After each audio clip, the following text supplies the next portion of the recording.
Perdón, Bienvenida. No, no pasa nada. Bienvenida, estaba Fernanda. haciendo unos test de HPV. Estábamos aprovechando igual para ver un poco las cosas técnicas de la plataforma y poder contarles cómo sigue el curso después de la instancia de hoy. Así que entraste justito. Bárbaro. Si estás pronta, Fer, vos decime Sí, y estaba arrancamos. mirando, poniéndome a ver cuánta gente hay conectada. 65. Vamos, sí. Nada, vos ya hiciste, Fer, la introducción. Lo único que les quiero pedir, me imagino que hay profesionales de todas las ramas de la salud. La intención de la presentación es, además de hablar sobre la nueva guía clínica de prevención primaria y secundaria, sobre todo del manejo de la información. Uno de los puntos claves de la implementación de esta estrategia, ya confirmado en todos los países que llevan años con estas estrategias de prevención con técnicas moleculares, es que todos los que trabajamos en la salud tengamos los discursos claros. Y esa es la clave para que no falle este plan de prevención primaria y secundaria de cáncer de cuello uterino, y en eso es que estamos trabajando. O sea que todos estamos involucrados.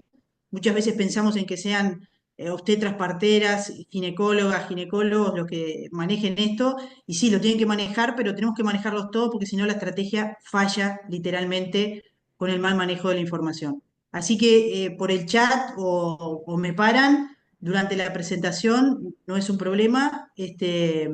Abiertos a que cualquier duda que surja, nada es menor. Cualquiera escribe o hace la pregunta. Así que voy a compartir la presentación. Ahí espero que la vean. Me hace alguno un ok y ya estoy. Sí, perfecto, Fer. Bárbaro. Bueno, este curso que lo ha coordinado el área de salud sexual y reproductiva de ACE, en conjunto con la Clínica Ginecológica A, donde somos los docentes. Por lo menos la primera edición ha sido muy exitosa, así que vamos a ver esta. Intenta hablar sobre aplicación de las nuevas guías de prevención de cáncer de cuello uterino y la implementación de los test de HPV en este contexto, es decir, no solo como tamizaje, sino como también en esta nueva realidad de tener diagnósticos moleculares. En cuanto a la declaración de conflicto de interés, siempre me parece importante. En el último año hemos hecho varias actividades que han sido financiadas por laboratorios, hablando de la temática. Y bueno, y hoy vamos a ver todos estos puntos, que parecen muchos, pero están todos mezclados. No, no es para tanto. En primer lugar, ¿cómo hemos llegado a esto de la realidad que tenemos del cáncer en nuestro país, y más allá de nuestro país, en la región y en el mundo? En particular, cómo se ha ido comportando las pirámides poblacionales. En esta presentación lo que vemos, o en esta imagen lo que vemos, son las pirámides de proyección de sobrevida poblacional en hombres y mujeres, lo que era en el mundo en 1994 y en el mundo en el 2022. Vemos cómo va cambiando la forma de las pirámides poblacionales. En Latinoamérica, una pirámide muy puntiforme, también en el 94 y en el 22 va engordando, porque nos vamos corriendo en sobrevida, literalmente que va engordando no solo la población, sino que la pirámide va corriendo, corriendo, corriendo hacia arriba, y así vamos cambiando también lo que hacemos en el ámbito sanitario. En Uruguay, lo que era nuestra pirámide de sobrevida en el año 2000 y lo que es ahora en el 2023, nos estamos quedando sin base de sustentación por la baja natalidad y nos vamos corriendo en mortalidad hacia el sector superior.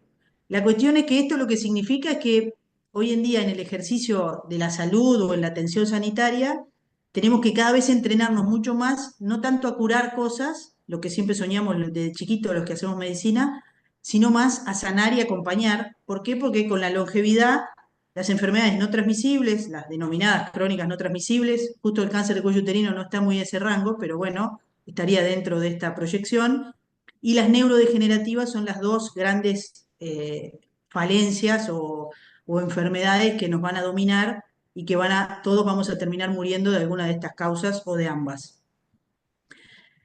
En cuanto a los cánceres vinculados a infecciones, bueno, acá vemos en esta gráfica eh, cómo están distribuidos en diferentes regiones del mundo cánceres atribuibles a infecciones transmisibles. Allí lo que vemos desde la zona izquierda hacia la derecha, es fácil imaginarse, sin tener que leer, que los países más deficitarios tienen más cánceres vinculados a enfermedades transmisibles, infecciosas, que el mundo desarrollado. Como Y la vemos camada. como en oscuro están los cánceres atribuibles al HPV, que son un gran porcentaje de los cánceres de etiología infecciosa, y en los países más deficitarios desde el punto de vista económico, donde predomina.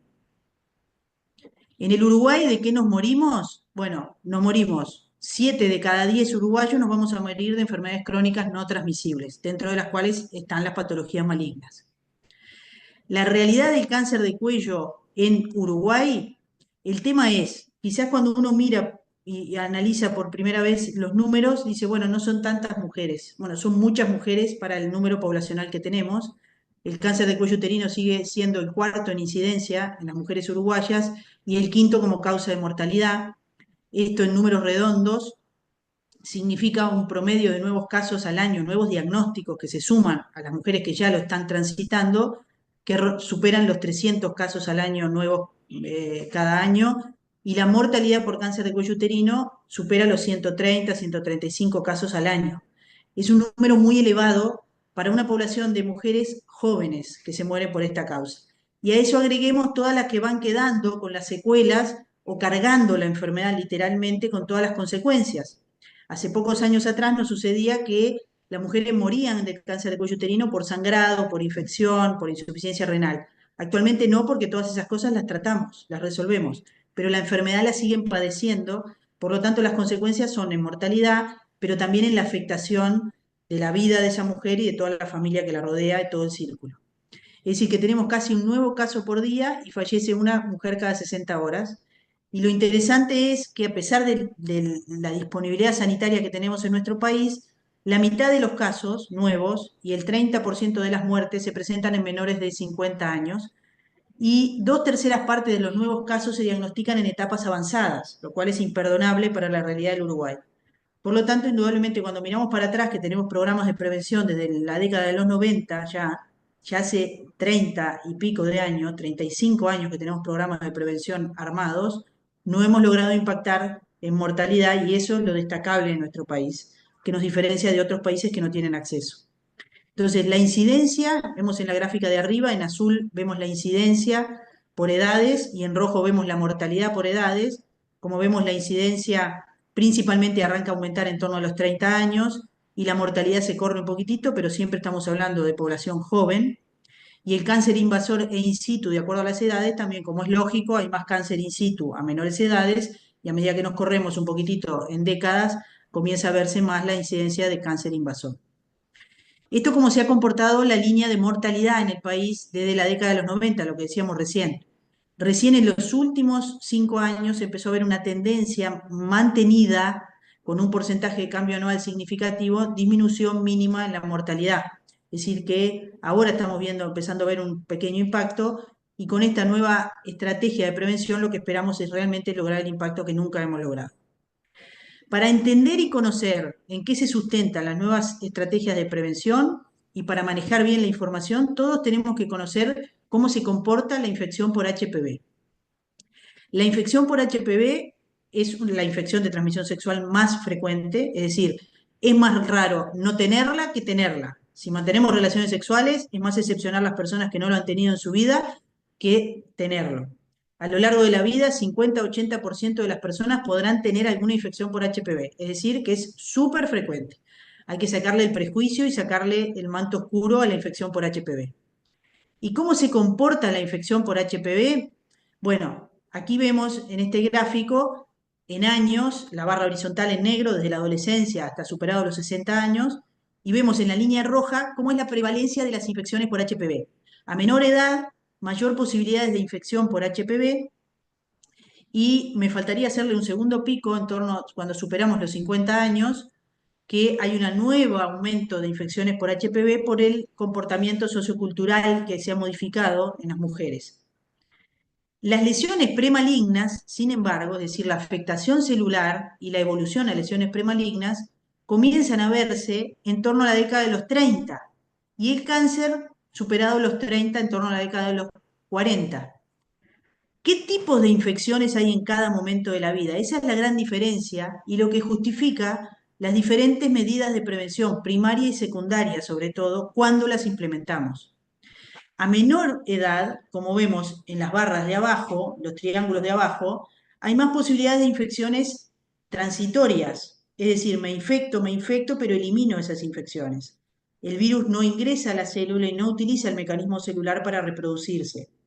Sin embargo, a medida que avanzamos en edad o cuando factores inmunológicos lo favorecen, es más probable o se hace más factible la posibilidad de lo que se denominan infecciones persistentes y transformantes, es decir, que el virus pueda efectivamente ingresar al epitelio, ingresar a la célula, utilizar su mecanismo reproductor para generar sus propias partículas, generando en la célula del cuello del útero mecanismos de inmunosupresión, de bloqueo de la respuesta inmune que hacen que se pueda seguir multiplicando.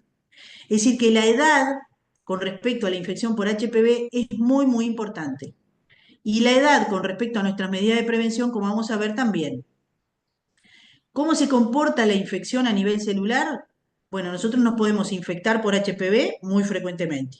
Habitualmente esas infecciones no tienen ninguna clínica, ningún síntoma. ¿Qué puede pasar con esa infección? Puede pasar que, a ver si mi flecha no la ven. Ahora ven, ahí ven el señalador, Sí, se ve ahí. en el medio de la pantalla. Bárbaro. ¿Y se ve pantalla entera, Fer? ¿O se ve vista moderador?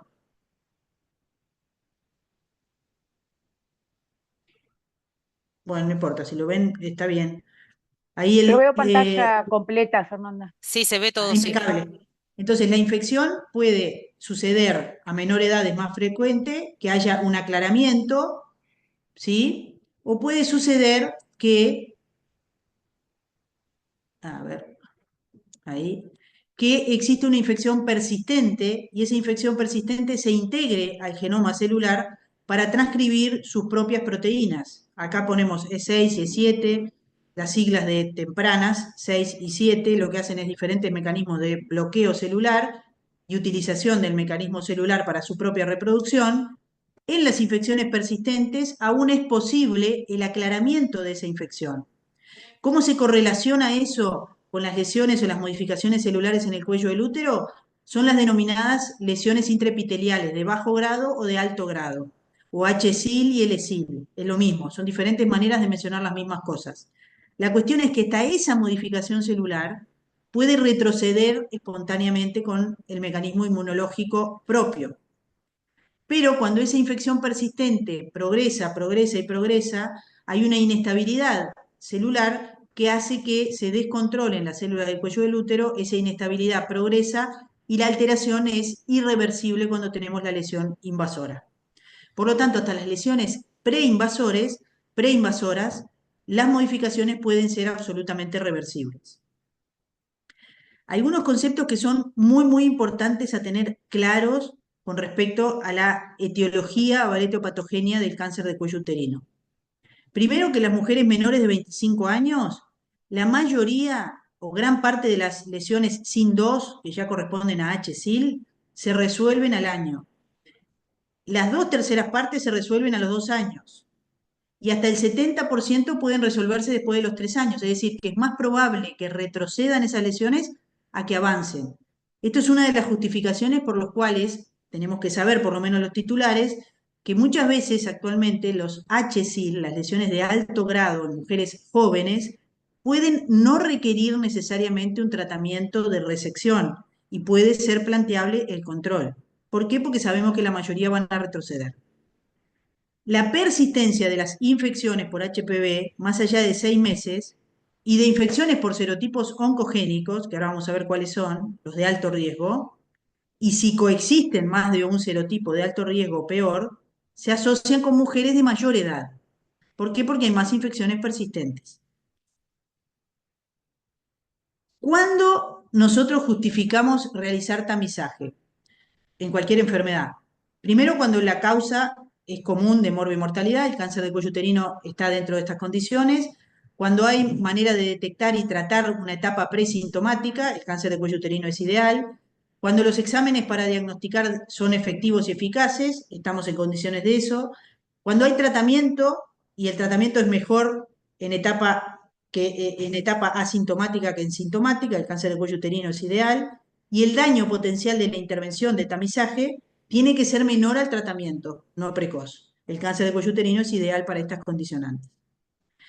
¿Qué es lo que sabemos hoy que nos estamos adentrando en utilizar pruebas de HPV comparado con el Papá Nicolau? Este es un primer pilar de información que tenemos que transmitir a las mujeres que llegan ahora al control. Y nosotros saberlo y manejarlo y convencernos de esto. Si comparamos el Papá Nicolau con las pruebas de HPV, la sensibilidad diagnóstica, la sensibilidad de las pruebas de HPV alcanza el 90% y a veces es más. Comparado con el Papá Nicolau, la citología convencional, que en las mejores condiciones es del 60%, es decir, que supera enormemente en sensibilidad diagnóstica.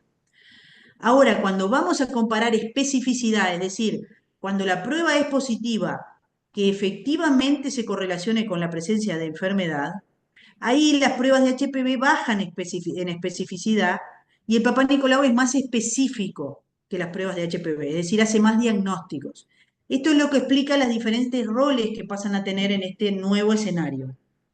Pero cuando pensamos en tamizaje, nos importa la sensibilidad diagnóstica del método.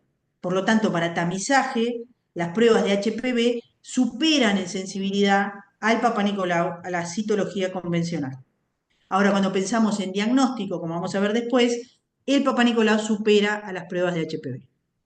Las pruebas de HPV confieren una mayor protección frente al cáncer de cuello uterino que el Papá Nicolau, debido a su mayor sensibilidad para detectar lesiones escamosas premalignas y lesiones glandulares. O sea que el primer concepto que tenemos que manejar muy claramente, las pruebas de HPV son más sensibles que el Papá Nicolau, pero tenerlas positivas no significa que haya enfermedad. Sin embargo, nosotros que estamos acostumbrados a manejarnos con Papá Nicolau, el Papá Nicolau cuando dice algo, cuando dice HSIL, cuando dice carcinoma, cuando dice células glandulares, uno busca y busca y busca porque el Papá Nicolau se aproxima mucho al diagnóstico. Por lo tanto, pruebas de HPV altamente sensibles, menos específicas, y tienen un gran valor para ser utilizados en programas de tamizaje que tienen un alto valor predictivo negativo. Es decir, cuando la prueba es negativa, la certeza es alta, supera el 90%, y es muy seguro tener una prueba negativa con un alto valor predictivo negativo de tener la enfermedad. Esto es una gran potencia para utilizarlo en los planteos poblacionales de tamizaje. Como vimos entonces, sabemos que la mayor parte de la población en algún momento de su vida tiene infección por HPV. Ahora tenemos que pensar cuál es el rol de las pruebas de Papá Nicolau y de las pruebas de HPV en esta población en general. Pero cuál es el rol de las pruebas depende de otro pilar fundamental que tenemos que entrenarnos en incorporarlo en el abordaje, que es la vacunación.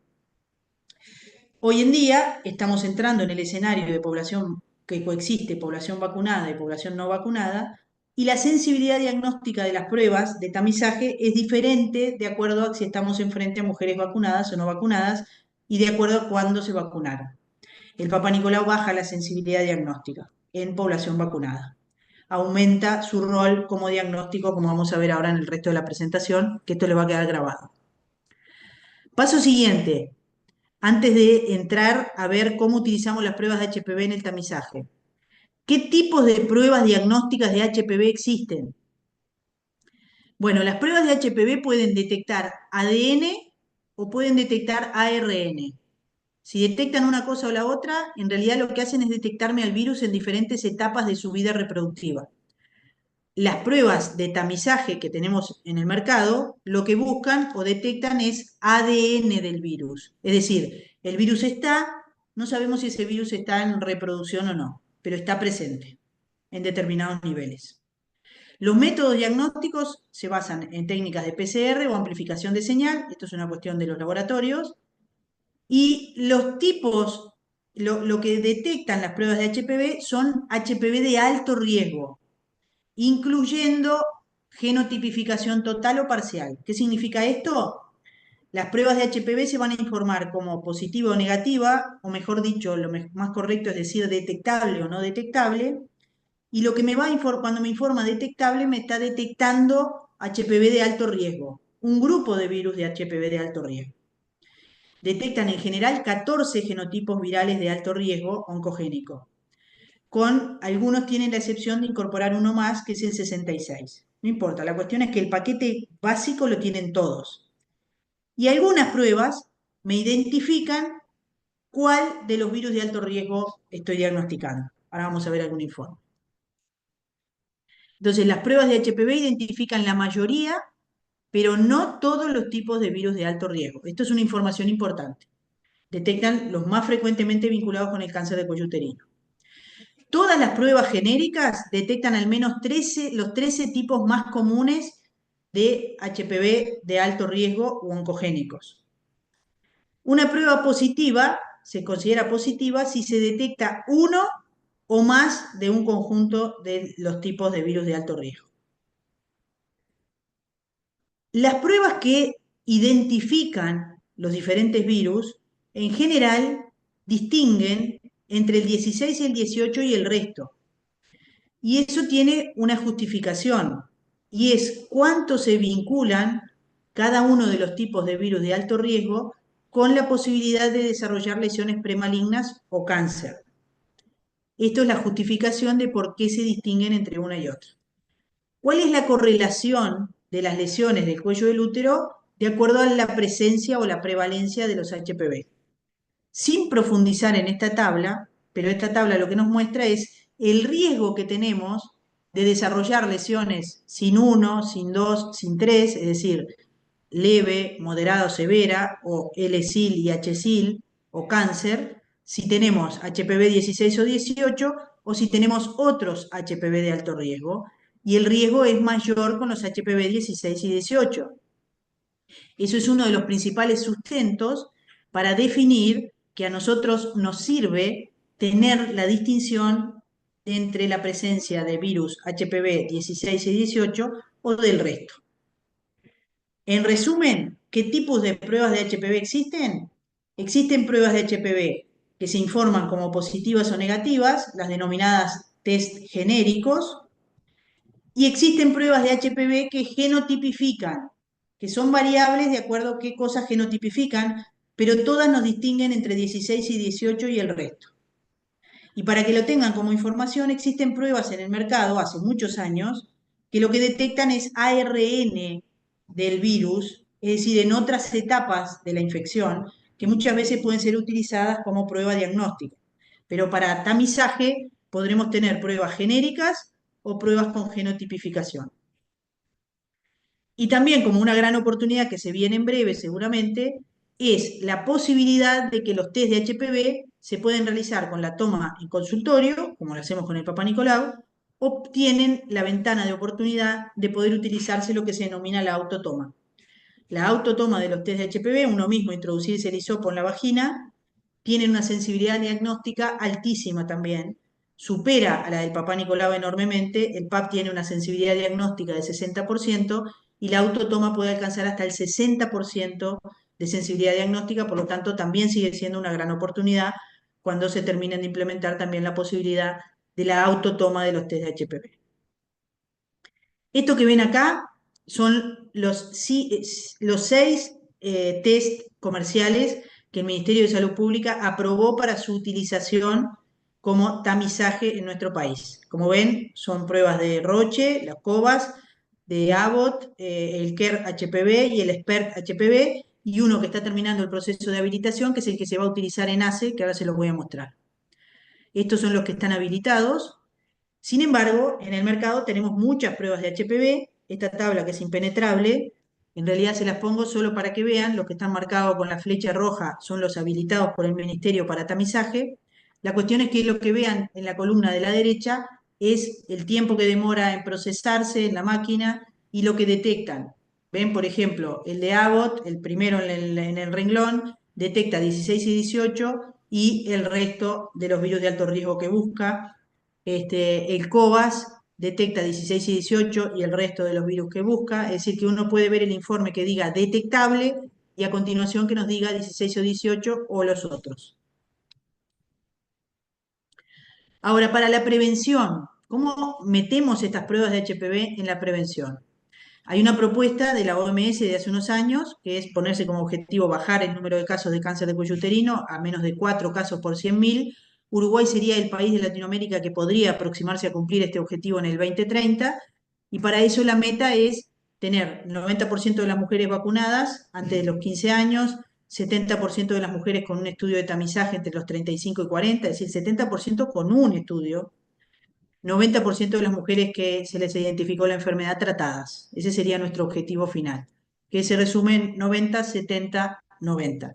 Esa es la meta para el 2030. Pero entonces, para hablar de prevención, quiero recordar nuevamente, como vamos a recordar muchas veces, esta gráfica del comportamiento de la infección de HPV. Cuándo prevalecen más, cuándo hay más infecciones transitorias, cuándo hay más infecciones persistentes, en qué edades se da todo. Porque esto se correlaciona exactamente con qué medidas de prevención implementamos en diferentes momentos. Cuando la infección por HPV es muy prevalente, pero las lesiones no existen, es que implementamos medidas de prevención primaria o antes de que las infecciones por HPV se den. La medida de prevención primaria que tiene que ver con la vacunación, principalmente con la información, con la educación. Cuando empezamos a ver lesiones precancerosas, premalignas, que son todas curables, ahí las queremos detectar, ahí es cuando implementamos medidas de prevención secundaria, como es el tamizaje. Y ya vemos en esta gráfica cómo las pruebas de HPV se pueden ir metiendo en este esquema. Si yo voy a tener muchas infecciones por HPV transitorias, no me conviene utilizar muchas pruebas de HPV porque voy a detectar muchas infecciones transitorias que no se traducen en lesión precáncer, es decir, en HSIL. A mí me sirven las pruebas de tamizaje cuanto más se aproximen al diagnóstico de HSIL. Si tengo mucha infección por HPV, no me va a servir utilizar muchas pruebas de HPV. Necesito aproximarme de otra manera. Esto va a justificar lo que vamos a ver a continuación. Las pruebas de HPV pueden utilizarse para tamizaje, pero también otros roles como son el seguimiento citológico o el seguimiento de pacientes tratadas, que lo vamos a ver al final. En el tamizaje, se incorporan en esta nueva pauta de prevención de cáncer de cuello uterino en una guía de práctica clínica que se va a implementar a nivel poblacional. Esa nueva guía de práctica clínica que se terminó de editar en el diciembre del 2023 incorpora algunos puntos destacables que son, primero, a diferencia de la guía previa que teníamos, incorpora conceptos de prevención primaria y de prevención secundaria. Siguiente, cambia la edad de inicio del tamizaje poblacional. Hace recomendaciones de acuerdo al estado vacunal. Incorpora las pruebas de HPV en el tamizaje.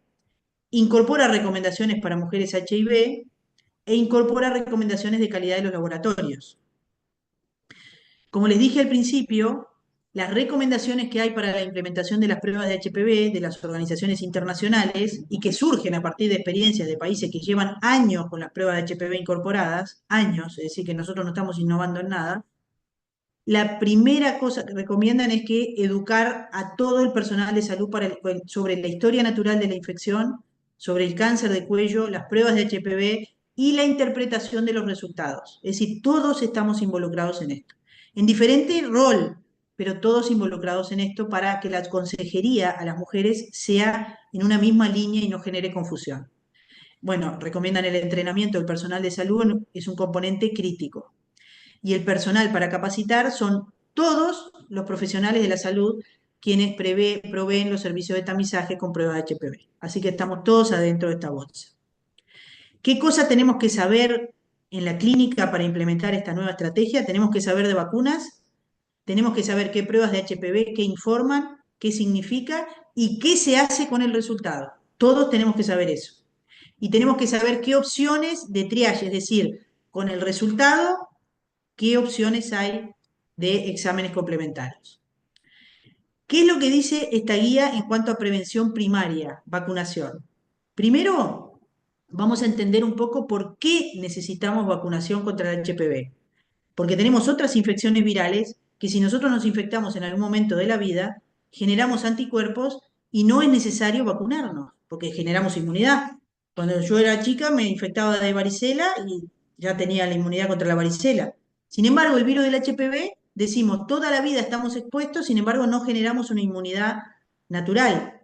¿Por qué? Porque la exposición o la infección previa por HPV de tipo oncogénico no induce inmunidad contra infecciones siguientes. ¿Por qué?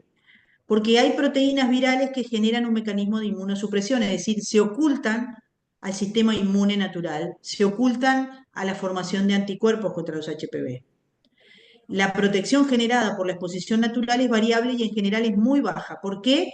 Porque no hay liberación de virus hacia la sangre y porque no hay eventos inflamatorios ni muerte celular que hagan que se expongan las partículas del virus a la sangre y que se formen anticuerpos. Por eso no generamos una inmunidad natural adecuada. Por lo tanto, las infecciones pueden repetirse durante toda la vida sexual activa de una persona. ¿Cómo ha sido la historia de la vacunación en nuestro país? Bueno, en el 2013 se implementa la vacunación en forma universal y gratuita para las niñas nacidas en el año 2001, es decir, las de 12 años en ese momento. El esquema se modifica en el 2017 a un esquema de 2 dosis en niñas hasta los 15 años, a los 0 y a los 6 meses, y de 3 dosis en mayores de 15. En el 2018 hay una ordenanza que extiende la recomendación de la vacuna a los varones. En el 2019 se incluye en el certificado esquema de vacunación y en el 2022 es esta recomendación que vamos a ver ahora. La cuestión es que lo que quiero que veamos en este esquema, más allá de la historia de cómo se ha incorporado la vacuna en nuestro país, primero vieron cómo vamos variando en las dosis, esto depende de la evidencia que se va generando, pero después de la dificultad que tenemos en el acceso a la información fidedigna de cómo es la cobertura vacunal de una persona. En el certificado de esquema de vacunación se incorpora en el 2019. Por lo tanto, los registros de certificado están a partir del 2019. Sin embargo, nosotros tenemos mujeres vacunadas desde el 2013, pero que tenemos que tener en claro cuándo se vacunaron, cuántas dosis, para definir su estado vacunal, como vamos a ver después. La recomendación actual que tenemos vigente en este momento, en forma gratuita y que está incorporada en nuestra guía de prevención primaria, es aplicar un esquema de 2 dosis con un intervalo de 6 meses en mujeres y varones entre 11 y 26 años inclusive, de forma universal y gratuita, sin requerir una indicación de receta médica para su administración. Es decir, puede ir al vacunatorio y se vacuna espontáneamente. En los casos de personas que hayan recibido una sola dosis, que no sucede, eso sucede muy frecuentemente, y que hayan transcurrido más de 6 meses, la recomendación es completar el esquema con la dosis que le falta. Es decir, no tiene que arrancar de cero, sino que se da la dosis complementaria, la segunda dosis. Y en el caso de personas inmunodeprimidas, dentro de las que vamos a considerar las personas viviendo con HIV, entre los 9 y 26 años, se mantiene la recomendación de 3 dosis. Siempre que haya cualquier afectación que comprometa potencialmente la inmunidad, se recomiendan 3 dosis, esquema de 3 dosis en forma gratuita.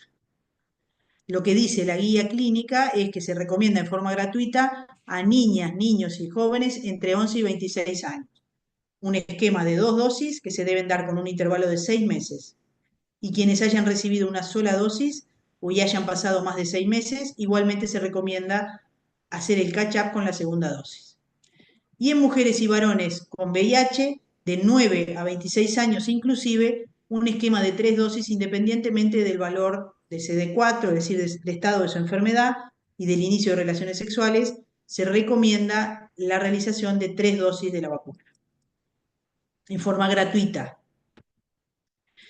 ¿Qué es lo que dice la guía clínica en cuanto a prevención secundaria, a tamizaje? En cuanto a prevención secundaria, dice, primero, hay algunas aclaraciones. A ver qué no me pasa. Se debe tener en cuenta que la implementación de las recomendaciones requiere un periodo de transición, y esto lo quiero destacar. El periodo de transición va a ser un periodo de varios años, seguramente, donde van a coexistir mujeres que vienen en un viejo plan de control, en un nuevo plan de control, y mujeres que coexisten con planes de vacunación completa o incompleta. Hasta que pasará en algún momento, seguramente yo ya no voy a ejercer más, donde todas van a tener las mismas condiciones. Pero hoy en día coexiste todo y tenemos que entrenarnos en aplicar esta nueva pauta con esa coexistencia. Y hace otra aclaración, que parece de perogrullo, pero nunca está de más, que las recomendaciones que se incluyen en esta guía no sustituyen el juicio clínico ante situaciones individuales. Esto básicamente lo que quiere decir es que no tengamos miedo a nuestro juicio clínico con la persona que tenemos enfrente si nos salimos de la pauta de recomendación poblacional. ¿Qué es lo que dice esta guía de tamizaje, es decir, de prevención secundaria? ¿Cuál es la población diana? ¿A qué mujeres incluimos en esta guía? Está dirigida a todas las mujeres, incluidas aquellas con HIV, sin signos ni síntomas de cáncer de cuello uterino, independientemente de su historia sexual y de su estado vacunal contra el HPV. No se incluyen en estas recomendaciones mujeres que tuvieron cáncer de cuello uterino o lesiones de alto grado, las cuales tendrán recomendaciones y seguimiento individualizado.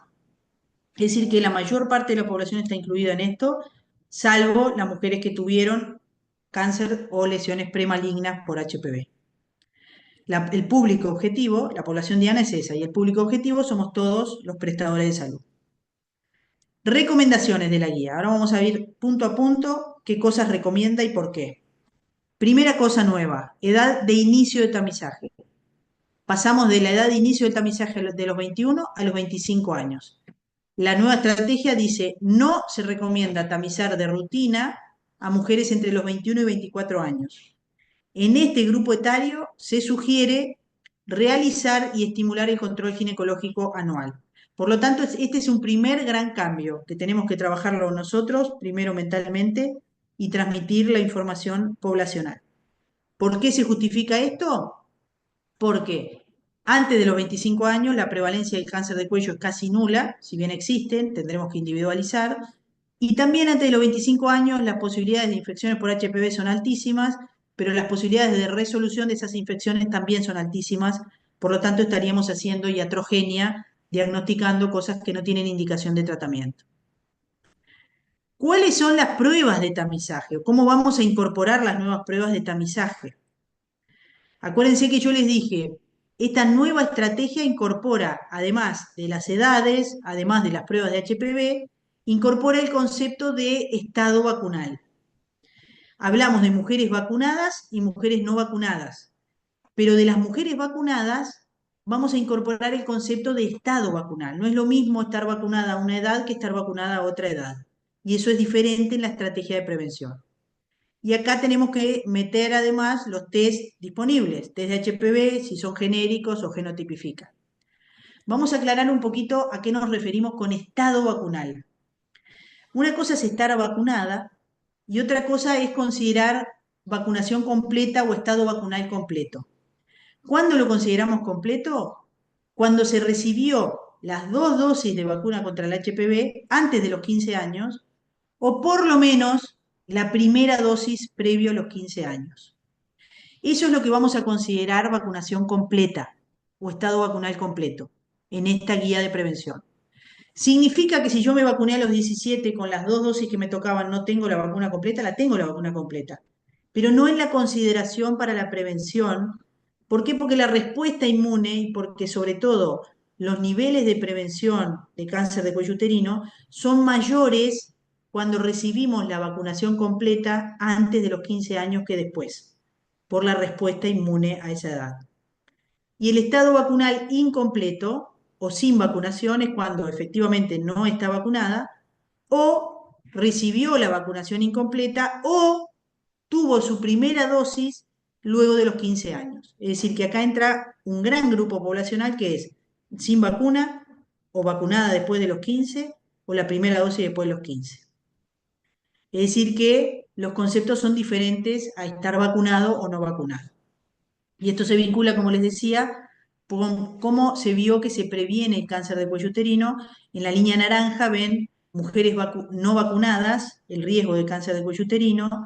En azul, punteado, ven mujeres vacunadas entre 17 y 30 años, cómo es la prevalencia de cáncer de cuello uterino, es francamente menor que en las no vacunadas, pero si la vacuna fue antes de los 17 para este estudio, ven en verde el riesgo de desarrollar cáncer de cuello uterino es aún mucho menor.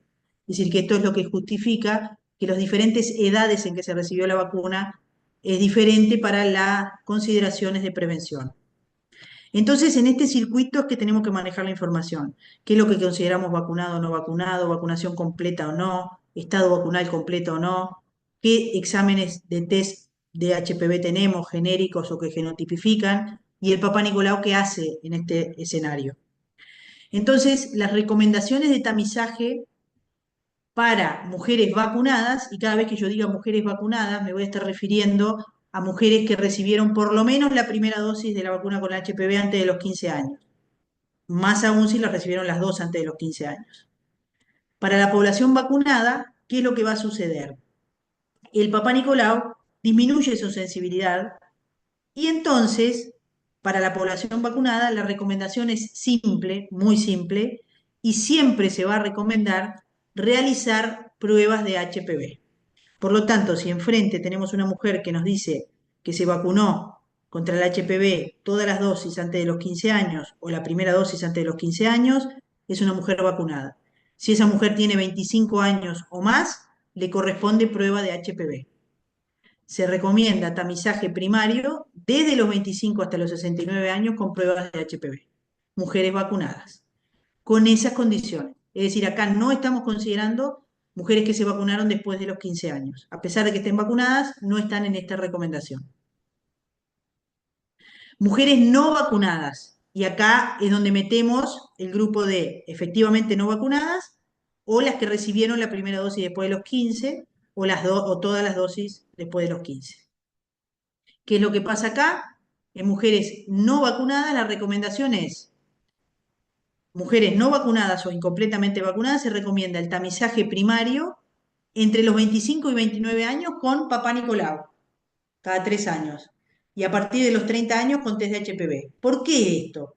Porque en las mujeres no vacunadas vamos a seguir teniendo muchas infecciones por HPV, más infecciones por HPV que en las vacunadas, y vamos a tener mucha más prevalencia de infecciones transitorias. Por lo tanto, implementar una medida de diagnóstico molecular de infección por HPV haría un sobrediagnóstico de infecciones transitorias sin que se correlacionen con lo que queremos detectar, que es modificaciones celulares, lesiones precáncer para tratar. Por lo tanto, sería una estrategia costo efectiva inefectiva. Esa es la razón.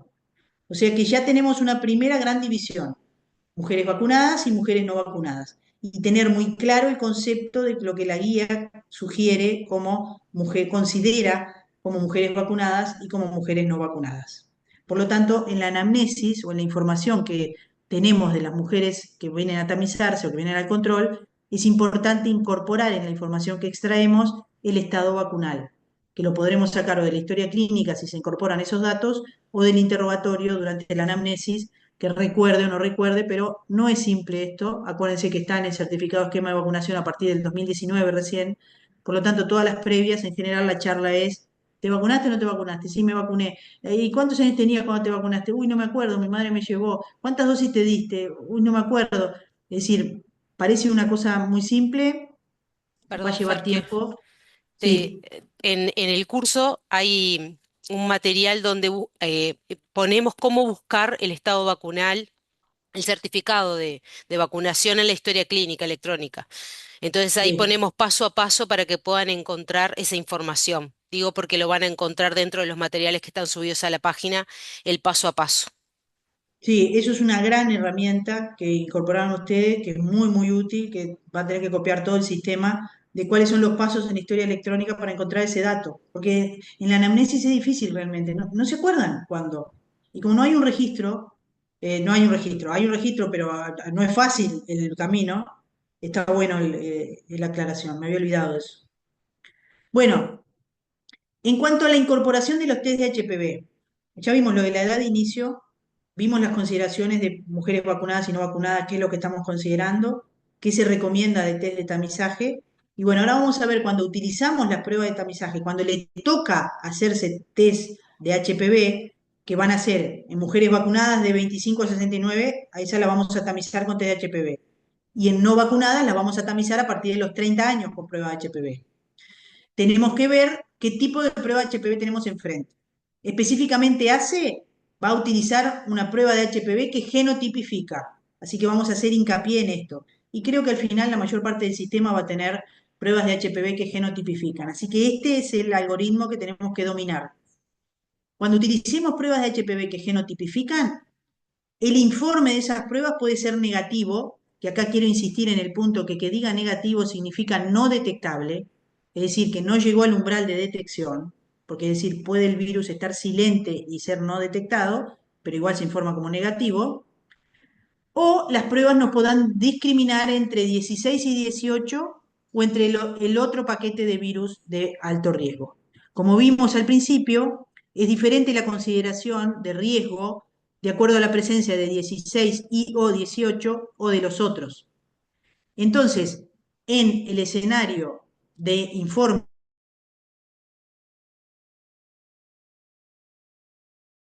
escalón siguiente y saber cuál de los tipos de virus de alto riesgo tenemos presente para definir qué hacer. Y en esa consideración es simple.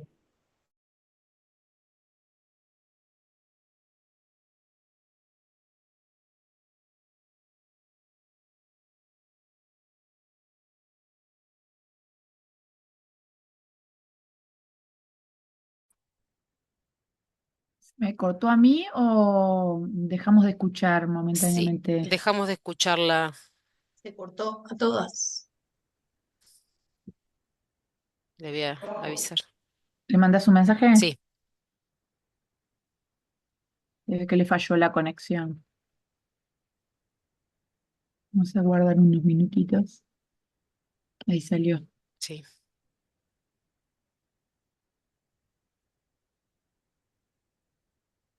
Les vamos contando, Mónica, que van a encontrar ahí en la página, luego de los casos que van a tener en el siguiente módulo, luego van a tener en el último módulo que van a tener un resumen de todo lo visto, van a tener algunas especificidades que nosotras elaboramos, un material con algunas características que tienen que ver con el proceso dentro de ACE, donde, como les decía, va a tener el paso a paso de cómo buscar el estado vacunal de las usuarias en la historia clínica electrónica. No sé, Mónica, si quieres comentar algo más de ese material. Bueno, nosotros estuvimos, buenas tardes, perdón, que no les había hablado todavía. Estuvimos pensando cómo todo esto aterriza en ACE con las complejidades pero también la gran oportunidad que implica, ¿no? Para todos nosotros y para las usuarias. Y entonces en el último módulo recabamos información que nos pareció útil para aterrizar el proceso asistencial en ACE. Alguna información que tiene que ver con los clínicos y otro que tiene que ver con los gestores, porque también es necesario gestionar este proceso asistencial y que cada unidad ejecutora, cada puesto de toma, los puntos de toma van a ser los mismos, los puntos de toma de test de HPV van a ser los mismos que hoy son puntos de toma de PAP, o podrá haber más, pero quiero decir, vamos a ser los mismos profesionales donde la usuaria va a llegar a hacerse el estudio de tamizaje y va a tener una consejería adecuada a sus características, su estado vacunal, su edad y sus antecedentes, y le vamos a decir, bueno, vamos a hacer este test o el PAP, en fin, y le explicaremos todas las características del test que se le va a hacer. Pero desde allí es muy importante que esa muestra, que todos sepamos, por ejemplo, que esa muestra va a viajar hacia un punto de procesamiento, que puede viajar durante un tiempo importante, una semana y hasta dos, sin necesidad de conservación. O sea, hay un montón de cosas donde se avanza sobre el PAP y donde vamos a poder tener en tiempo real, un tiempo mucho más acotado, el resultado de estas pruebas, ¿no? Entonces, todo eso lo resumimos en un documento final donde tiramos línea de cómo esto se va a efectivizar en ACE. Y volvió la autora a notar que estábamos de teloneras acá, Fernanda. ¿Se te Menos mal cortó? que estamos combinados así. Maravilloso. Me había quedado con el positivo 16 y 18. Ahí. Como regla general y simple, cada vez que el resultado sea el de mayor riesgo, saltamos directamente a colposcopía. Cada vez que el resultado positivo sea el de menor riesgo, pasamos por citología. Como les decía, el Papá Nicolau con un rol diagnóstico, no de tamizaje. Es diferente en el dato clínico que recibe el citólogo o el anatomopatólogo porque va con el dato de que la prueba de tamizaje es positiva a HPV de alto riesgo, no 16, no 18. Y lo mira con los ojos del diagnóstico, es decir, busca cosas específicas a nivel celular. Cuando la prueba de HPV que estemos utilizando sea genérica, escenario que creo que, como se va dando las cosas en el país, cómo se van incorporando los test en los diferentes escenarios, va a ser poco probable, pero puede ser, y de hecho tenemos que fijarnos si se trata de un test genérico.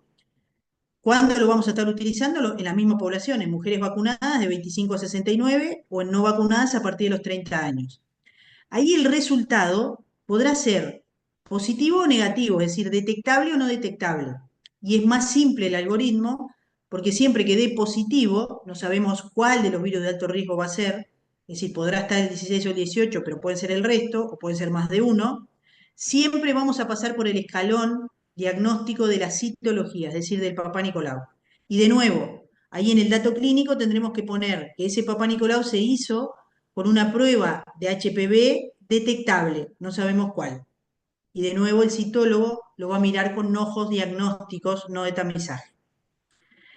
¿Qué va a suceder en esta nueva estrategia en las mujeres de 25 a 29 años no vacunadas o con vacunación incompleta?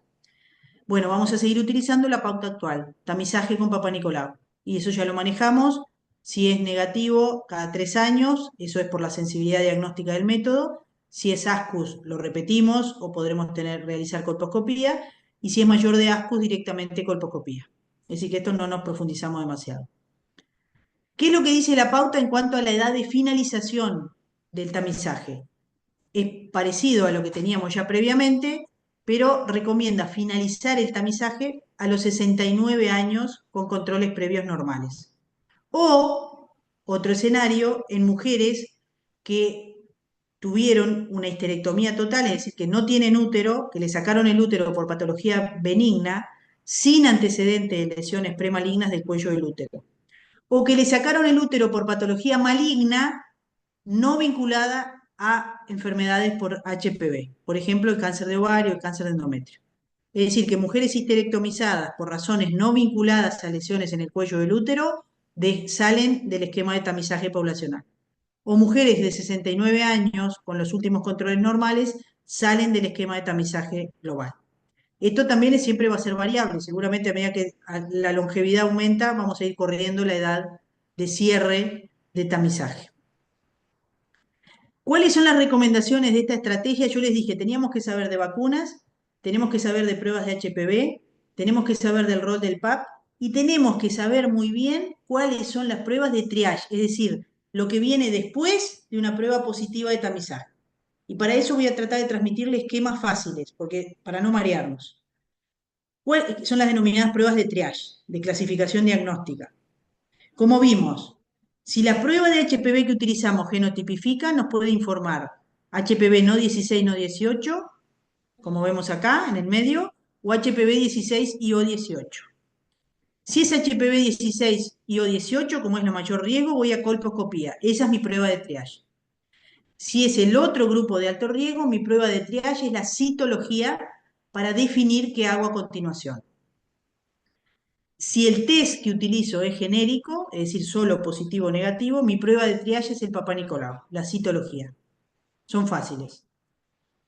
Después vamos a ver qué hacemos con la prueba de triage. Les voy a dar una regla simple también que va a ayudar mucho en la práctica. ¿Cuál es el intervalo? Las pruebas de triage ya las vimos cuáles son. O será PAP o será colpo. Después vemos el resultado. ¿Cuáles son el intervalo? Hoy en día con el Papá Nicolau el intervalo recomendado es cada 3 años. Eso tiene que ver con la sensibilidad del método. Para las pruebas de HPV se sugiere un intervalo de tamizaje regular cada 5 años, cuando tengamos pruebas de HPV negativo. ¿Por qué? Por el alto valor predictivo negativo de la prueba, es decir, el alto valor predictivo negativo para la presencia de enfermedad. Esto nos brinda la oportunidad de que nos rinde hacer, clínicamente rinde, si tengo una prueba negativa, vuelvo a hacerme un test de HPV en 5 años con determinada seguridad. ¿Significa que si yo hago la prueba antes no voy a detectar HPV? No, justamente significa que lo puedo detectar, pero lo voy a detectar en procesos de infecciones transitorias, no correlacionadas o con poca probabilidad de correlacionarse con lesiones premalignas. Esta es la justificación. Y esto es independiente del estado vacunal. Acá no importa si era vacunada o no vacunada, completa o incompleta. Es decir, con prueba negativa, el intervalo cada 5 años. ¿En qué se sustenta esto?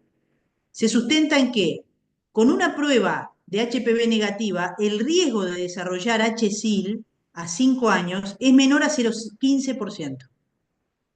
Sin embargo, con una prueba de papá Nicolau negativa, el riesgo es menor a 0,25%, es decir, es mayor el riesgo. Esto es lo que justifica los intervalos diferentes con una prueba o con otra de tamizaje. Cuando usamos como prueba de tamizaje el PAP, como lo tenemos ahora, es cada 3.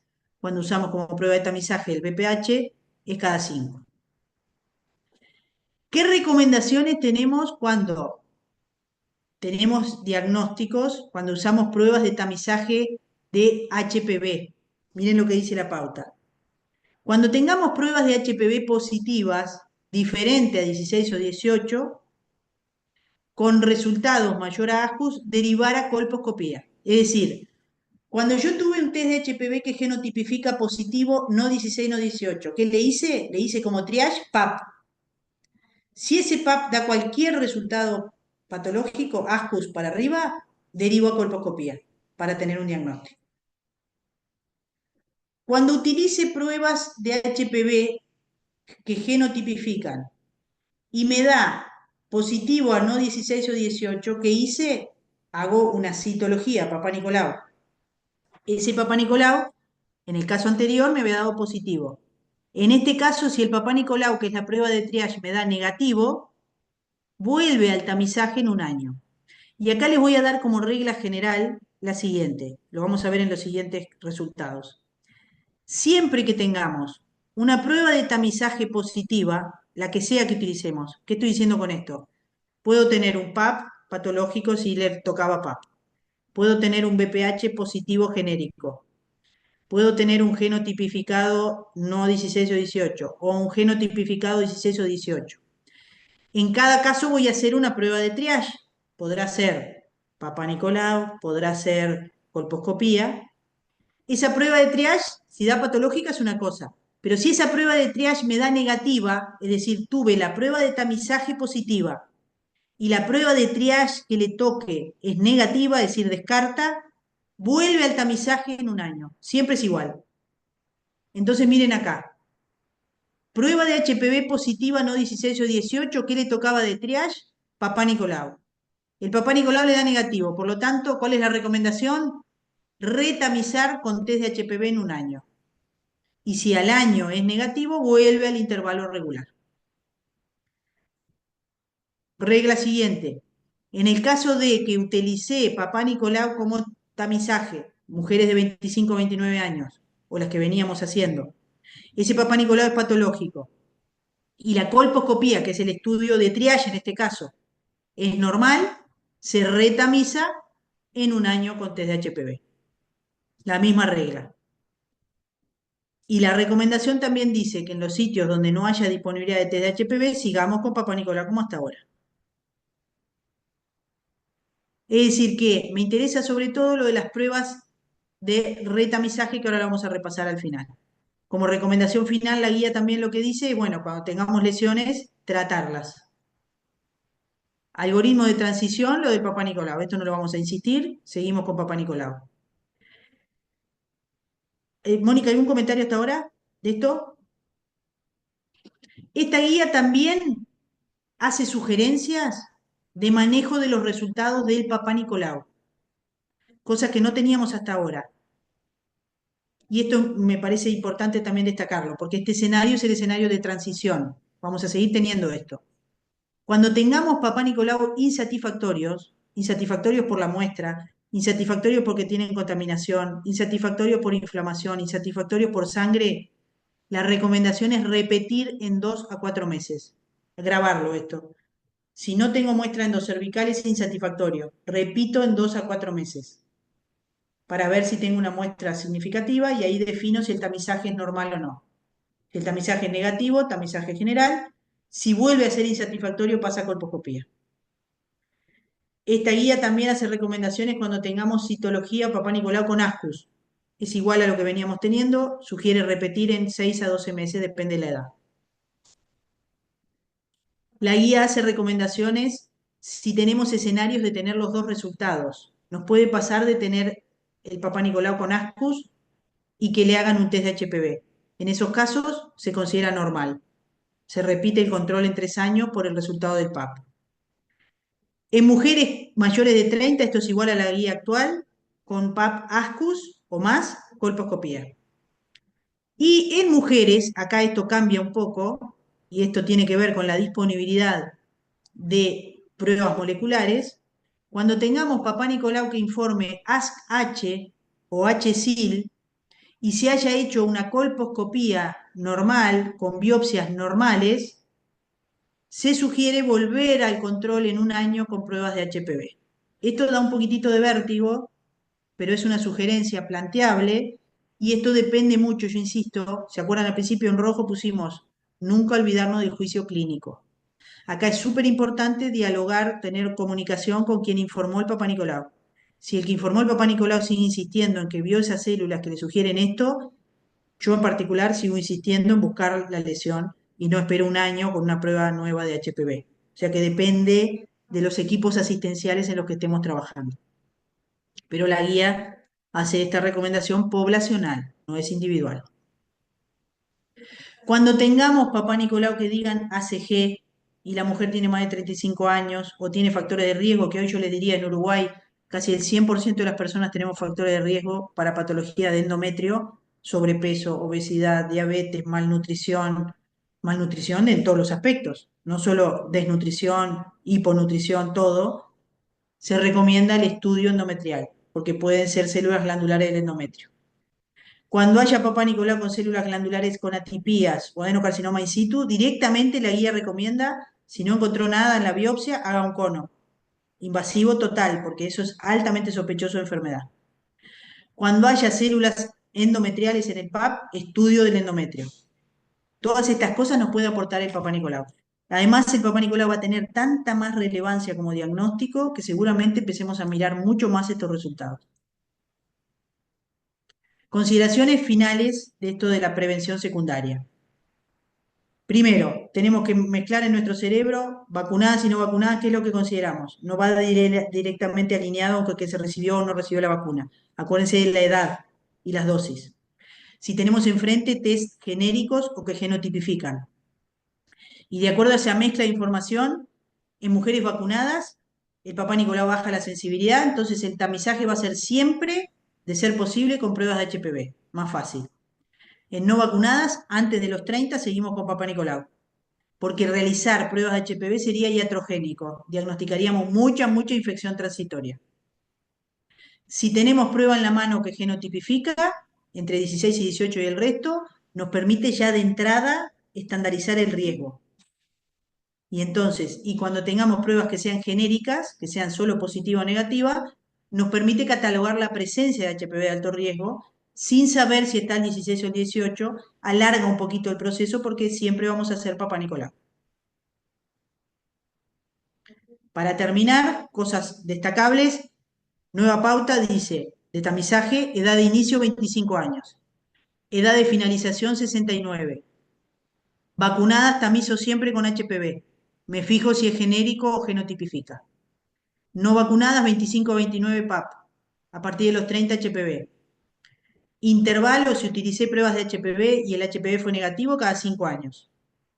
Si el HPV es positivo y la prueba de triage negativa, retamizo al año. Y acá le agregaría un renglón, en la próxima presentación le voy a agregar un renglón, que diga más genérico, que diga, si la prueba de tamizaje es positiva y la prueba de triage es negativa, retamizo al año con HPV. Es una regla simple. Si tenía 26 años, se hizo un Papá Nicolau y le dio L-Sil, se hizo la colposcopía, no ve nada, la biopsia no ve nada, en 1 año le hago una prueba de HPV. Es decir, que depende de la prueba de tamizaje que usé, pero la regla es tamizaje positivo, triage negativo, retamizo al año con prueba de HPV. Y las pruebas de HPV se utilizan para otras, como otra herramienta para definición de alteraciones citológicas y en el seguimiento, en las alteraciones citológicas, unos minutitos nomás esto, sirve cuando tenemos un Papá Nicolau que diga ASCUS. A mí el ASCUS es un resultado inespecífico, por lo tanto me sirve saber si se vincula con la presencia o no de HPV.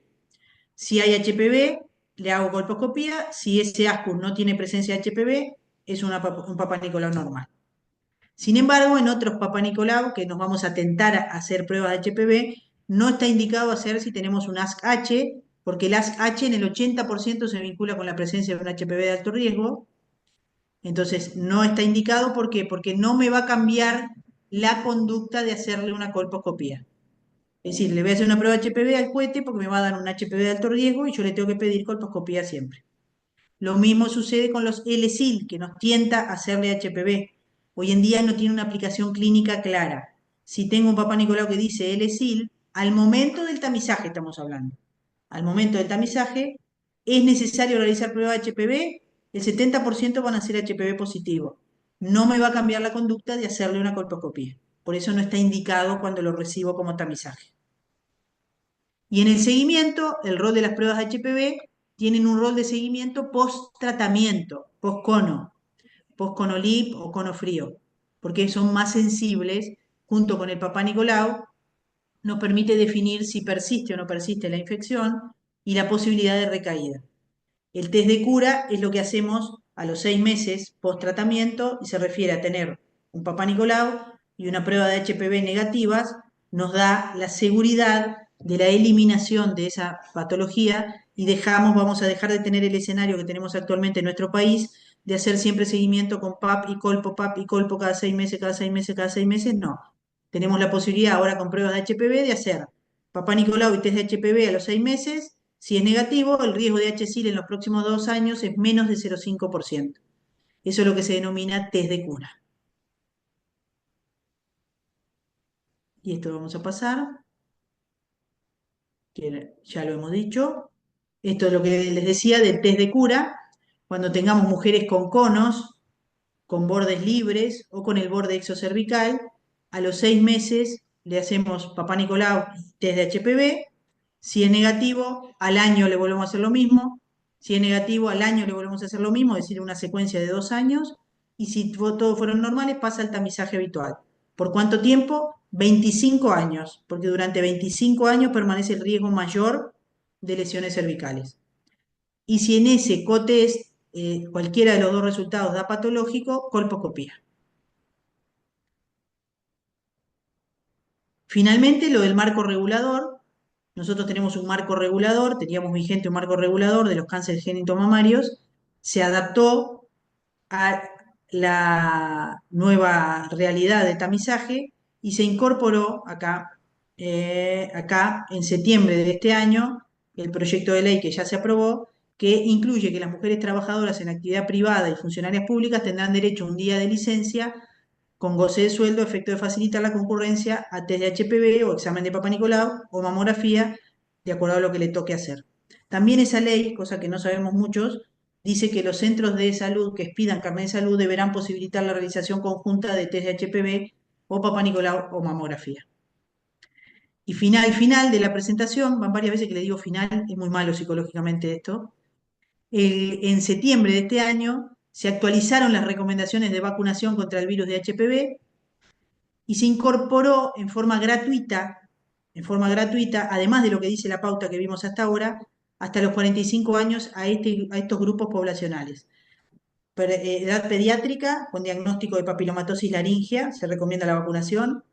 En personas viviendo con VIH, la guía decía personas viviendo con VIH de 9 a 26, gratis. Bueno, ahora se amplió y personas viviendo con VIH, independientemente de su estado de la enfermedad, se recomienda un esquema de 3 dosis, 0, 2 y 6 meses, hasta los 45 años en forma gratuita.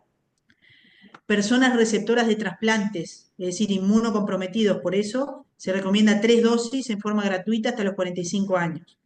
Pacientes con medicamentos biológicos inmunosupresores, 3 dosis hasta los 45 años, gratuito.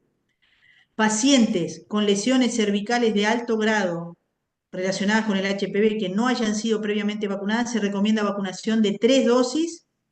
Preferentemente el esquema debería iniciarse antes del tratamiento y si esto no es posible, se recomienda iniciar la vacunación dentro del primer año posterior al tratamiento. Es decir, que se le recomendamos en forma gratuita hasta los 45 años.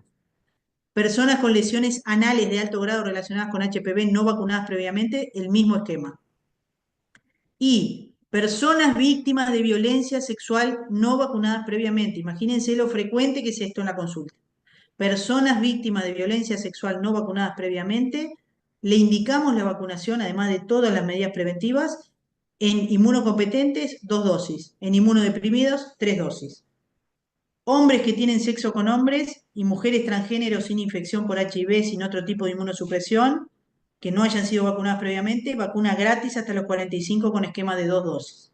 Es decir, que se incorpora un gran grupo poblacional en forma gratuita hasta los 45 años. Y acá yo les ponía esto, cómo se indica con la presentación de receta médica en la que se especifique el número de dosis, no siendo estrictamente necesario el diagnóstico o motivo de la prescripción.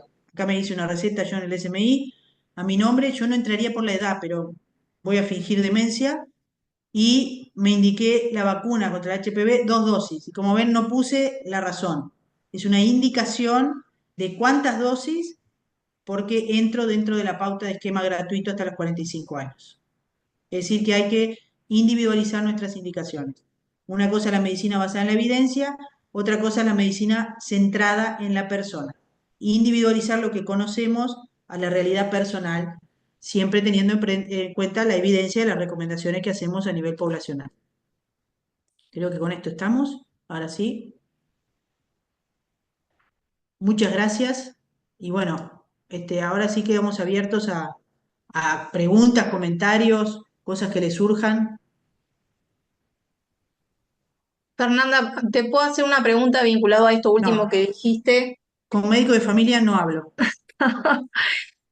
La cuestión de la vacunación, esta que estabas diciendo última, que ponemos la indicación en la receta, menores de 45 años, que es lo que salió Sí, ahí, la sí, inclusión de todos esos grupos. Eh, ¿Eso se tiene que hacer según el servicio que corresponde o en realidad se puede vacunar en cualquier en lugar? cualquier, Cualquier en lugar. cualquier O sea vacunatorio. que con la indicación puede ir a cualquier centro de vacunación porque Sí, entra gratuito sí. Sí. y no hay que poner el Muchas cosas dato que y con eso solo estaría. también, Perfecto. Mónica, otra pregunta que viene a continuación de la tuya es ¿por qué hasta los 45?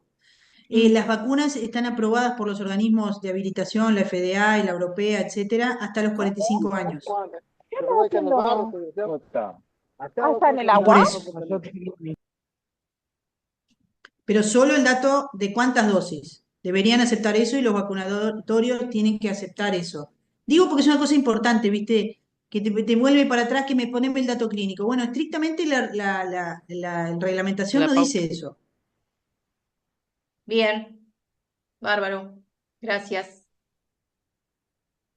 Ah, bueno, y no sé si alguien más pregunta, si no tengo otra. Dale, dale. En el caso de que, porque me quedó como, hay como pila de información, ¿no? Y algunas cosas ya las tengo como presente, pero esperá que tengo que ir a apagar la alarma. Si alguien tiene algo, porque estoy en la policlínica sola y va a sonar. Dale, dale, dale. Una cosa muy importante a destacar en el punto de que dice, bueno, pasaremos un periodo de transición, literalmente el periodo de transición ya lo estamos empezando a vivir, que es esa mezcla de mujeres vacunadas, no vacunadas, de mujeres que vienen con la pauta de tamizaje previa, con el resultado ya de los papá Nicolau. Entonces ahí tenemos que individualizar. De hecho, nos empiezan a llegar, bueno, ¿qué hago ahora con la paciente que venía en seguimiento por un LSIL? Porque ahora tengo test de HPV. Bueno, ¿qué hago? ¿La hago entrar en la pauta de tamizaje? ¿O viene una chiquilina de 24 años que tiene un PAP que dice LSIL? Entonces mi reflexión es, no, bueno, pero la nueva pauta no le entraba tamizaje. Bueno, pero tenemos un resultado en mano que ya tiene un diagnóstico. Entonces, las posibilidades de la disponibilidad de las pruebas de HPV nos permiten hacerle el seguimiento, que no es tamizaje, el seguimiento incorporando la prueba de HPV, con Papá Nicolau y prueba de HPV. Dale, Mónica. Perdón, tenemos Es que varias no consultas sé si en... ahí, no sé si ahí no lo respondiste, porque la pregunta era, me quedó como que primero dijiste que las que ya tenían, por ejemplo, que le habían hecho un cono, que tenían, ¿no? Pacientes que capaz que ya tienen un seguimiento en el Pereira, estoy pensando Sí, además en una paciente que sí, le cuesta bastante cómo llegar, eh, en realidad ahí es como que las que ya estaban en seguimiento quedaban como en el seguimiento habitual. sí, Pero ahora lo último mencionaste que en esto del test de cura Lo mencioné, ¿sabes Eh, por qué, Mónica? Porque también nos pasa que en la incorporación de las pruebas de HPV se van a incorporar para el tamizaje, pero se incorporan también en esos otros escenarios. No dentro de la pauta de tamizaje, pero el mareo empieza a existir.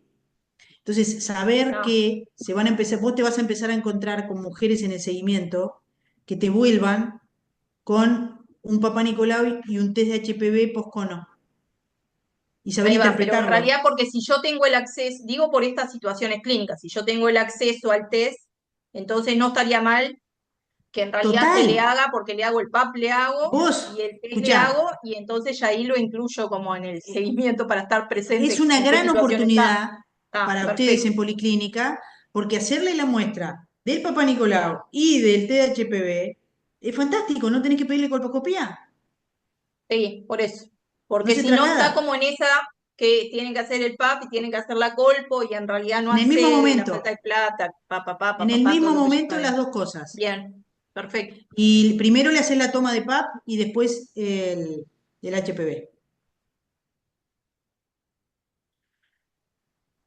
En el mismo momento, ¿no? Ah, perdón, esto en el chat. A ver. Sí, tenemos algunas... Costo de la vacuna y se Bueno, realiza en cualquier vacunatorio. Las listo. indicaciones que dimos recién es gratis. Después tenés el costo de la vacuna, ronda, ahora se está ofreciendo mucho la nonavalente. De hecho, el laboratorio no vende más la tetravalente y anda en unos 7, 8 mil pesos. Después, buenas tardes, las parteras estamos habilitadas a indicarla. Bueno, eso, Fer, acá la dueña de las indicaciones de las parteras, Fernanda, no sé si eso viste que no decía claramente la receta, quién la podía entregar. No lo especifica, igual hasta los 26 no requiere una indicación, o sea, Sí. va directamente al vacunatorio. El caso sería a las que van hasta los 45, que ahí no está claro, entonces como siempre tenemos esas discrepancias, pero bueno, tiene Hay que pedir la esto, aclararlo, indicación. ¿eh? Sí, Movete, que no te cuesta nada con eso. ¿El co-test nos mejora la información cuando tenemos un test de tamizaje genérico o sería aumentar los costos? No, el co-test se puede utilizar con una prueba genérica, porque sirve igual, como detecta el paquete de alto riesgo, si es negativo, me sirve, si es positivo pasa a colposcopía, en el caso de cuando se utiliza en el seguimiento. Después, me refiero a si aceptan nuestras recetas, ya que eso es por lo de la receta de las sí, parteras. sí, Me generó la duda con respecto a la receta en caso que necesite. Es tal cual, tenemos esa sí. duda y hay que aclararlo explícitamente porque en pila de escenarios con la que está en contacto es con partera. En ¿Cómo se cuan- hace bien la toma? Eso lo vamos a ver en el módulo siguiente, donde vamos a ver cómo se realiza la toma con videos demostrativos, mostrando los test y viendo casos reales. Además van a mostrar el test que se utiliza en ACE. Exacto. ¿Ese costo es por dosis de la nonavalente? Sí, a ese caso Sí. me refiero, sí. Está. Se Fernanda, comienza el tamizaje con H. Sí, dale, Mónica. una pregunta. Me parece que no lo habíamos planteado todavía. ¿Esta vacuna se puede aplicar durante el embarazo? No, las vacunas siguen teniendo una salvedad que no se recomiendan en el embarazo. Ahí está. Lo otro que preguntan muy frecuentemente es si ante la posibilidad de darse la nona valente, si yo ya tengo la tetravalente, me sirve darme la nona valente. No, No. la evidencia lo que dice las recomendaciones es que no hay beneficio acumulado en darse la nona valente, si ya está vacunada con la tetra. Después preguntan, ¿se comienza el tamizaje de HPV con PAP vencido? Bueno, en teoría, cuando le toca la siguiente prueba de tamizaje, hacemos el switch. Exacto. Las pacientes menores de 25 el seguimiento por LSIL, ¿cómo seguiría? Ah, Stephanie está aprovechando todo, ¿eh? Me está llevando de vacuna para todos lados, me quiere marear, yo la conozco. No, Stephanie, ahora con la posibilidad de tener disponible pruebas moleculares, eso te brinda la posibilidad de que el seguimiento de un LSIL vos lo puedas hacer con Papá Nicolau y test de HPV al año, un cotest, aunque tenga menos de 25 años, ¿no? Porque no neguemos lo que ya tiene diagnosticado.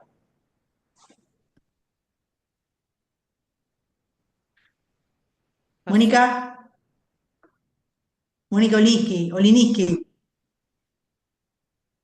Oh, no tengo, no tengo más, creo.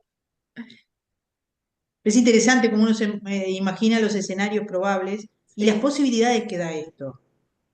Es que Por el cada vez que alto valor, empiecen a llegar, uno ahí se tiene que ejercitar en ahí. el pienso. No, y ejercitarnos en todos. Hay varios escalones psicológicos que tenemos que dar los que hacemos la atención, que es el tema de la edad de inicio, primera cosa, ¿no? Ya habíamos saltado ¿se acuerdan? Antes hacíamos el PAP cuando empezaban las La relaciones relación. sexuales, al año, ¿no? Tenía 15 años, arrancábamos con Papá Nicolau.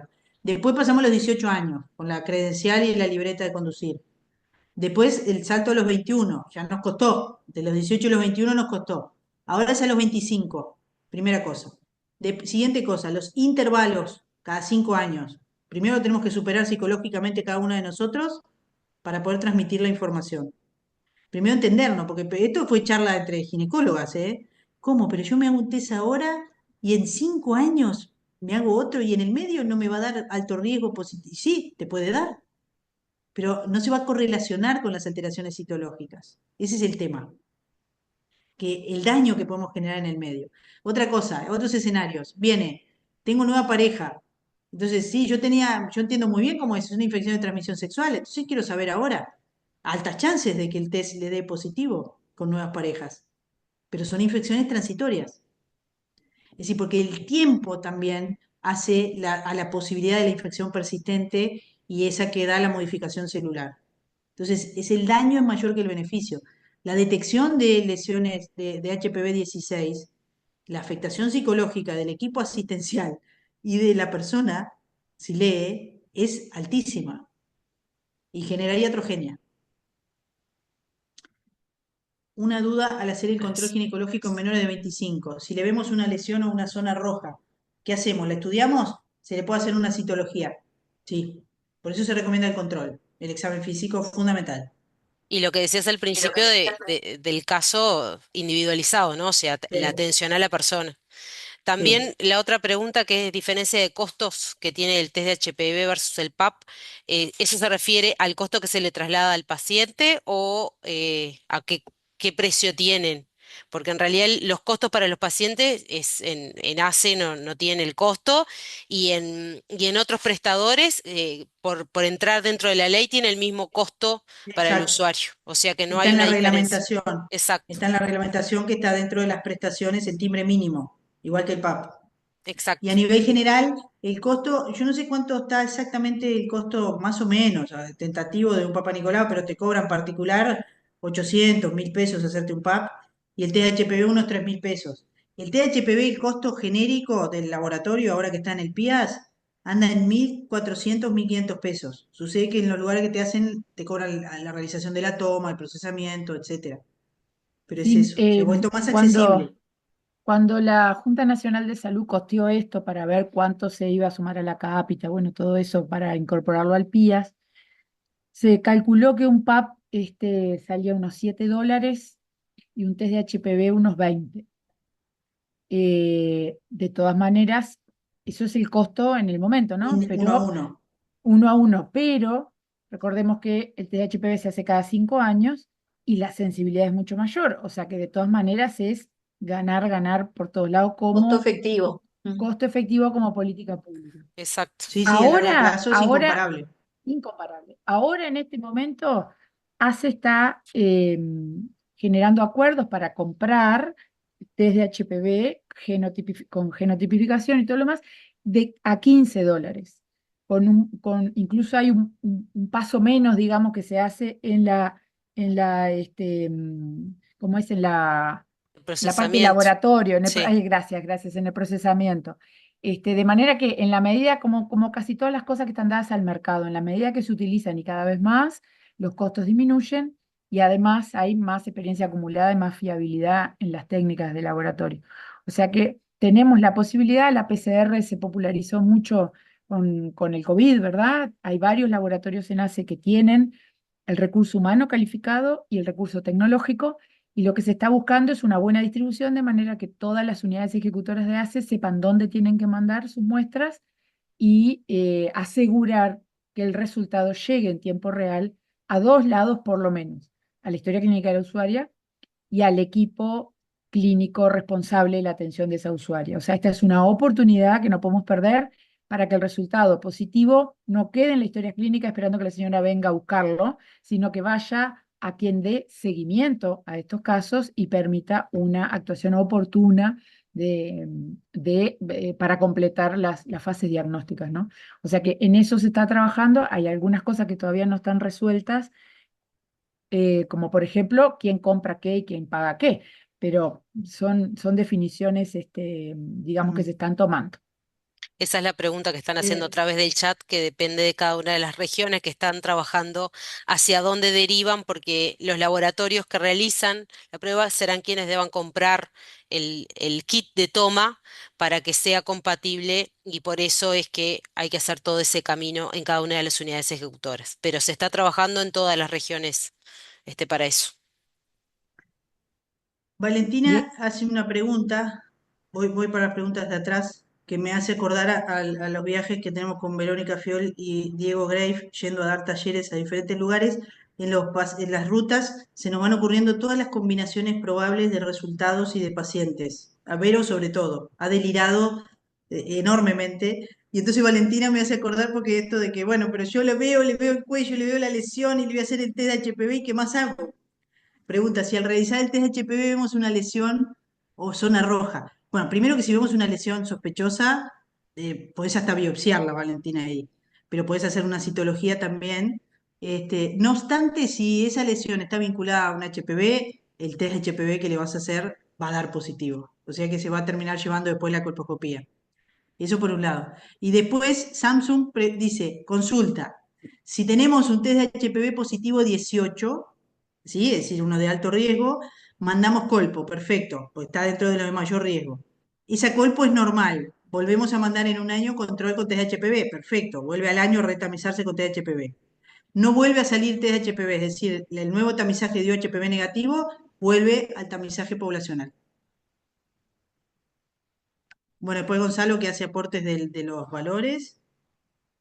No sé si ven alguna otra, me dicen. quiero comentarles que es muy interesante en el próximo módulo donde tienen el abordaje de los casos, la colección de preguntas frecuentes, muy bien explicadas, aparte por las colegas que integran tu equipo, Fernanda, en cuanto a cómo explicarle a una mujer que el PAP le venía dando negativo y ahora el test de HPV le da positivo, o viceversa. O sea, estas cosas que se nos presentan y explicarlo de una manera accesible, evitando hacer terrorismo intelectual en el sentido de manejar información que no está accesible para el otro, o manejar información que le agrega incertidumbres.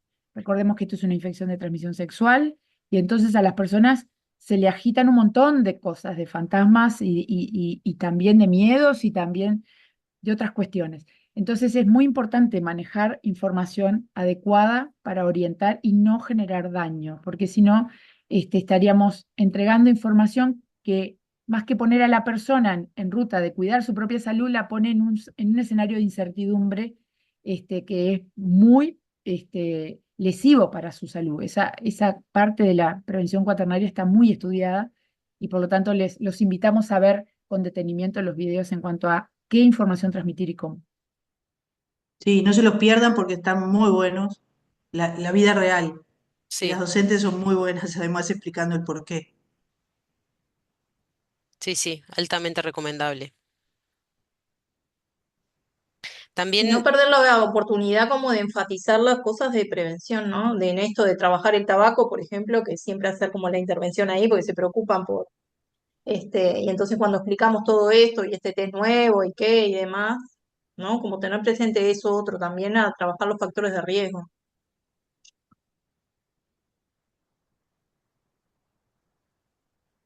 Hay personas que están preguntando, creo que ya lo hemos dicho, pero para no dejar preguntas sin responder, ¿para cuándo se implementaría en el interior el test de HPV? Test de HPV se hace en ACE para que se haga como tamizaje, de ser esté disponible para todas las personas que tienen indicación. Lo que se requiere es justamente generar circuitos tanto de compra como de distribución y procesamiento. Y estamos en eso para Montevideo y para el interior.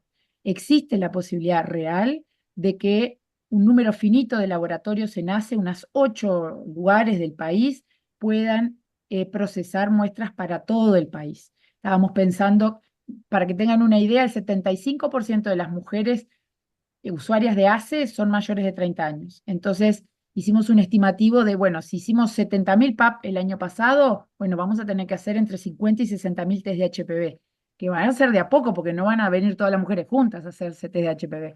Pero bueno, con esa base se está pensando en que allí donde esté la tecnología, por ejemplo, varios departamentos del norte ya tienen la tecnología y tienen la posibilidad de hacerlo, y algunos lugares que no tienen puedan enviar sus muestras a laboratorios centrales de Montevideo. Pero va a ser para todo ACE, ¿no? No es que primero arranca por Montevideo y después se va para el interior, va a ser para todo ACE al unísono, esa es la idea, que llegue a todos lados. En cuanto a los profesionales que están preguntando, todos los mismos que realizan PAP van a hacer test de HPV, porque la técnica es muy similar, más sencilla que la toma de PAP, ya que lo vamos a ver en los próximos videos cuando cuando mostremos la técnica, y parte de esto es justamente la capacitación para realizar las tomas.